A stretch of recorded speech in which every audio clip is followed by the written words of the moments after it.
Namaste all. This is Dr. Karuna. Today, I want to explain my thoughts about what India means to me. A very happy 77th Independence Day to you all. India is not just a place. It's a place of emotions, affections and love, where we can see unity in diversity.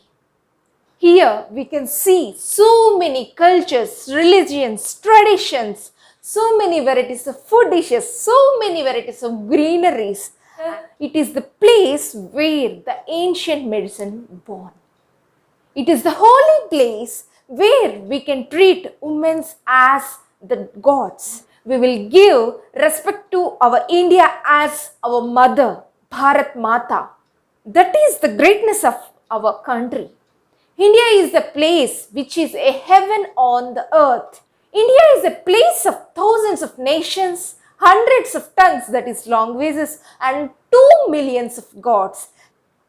India is the place where we can see so many saints, sages, scientists, intellectual people with IQ level which is not beatable, unbeatable levels.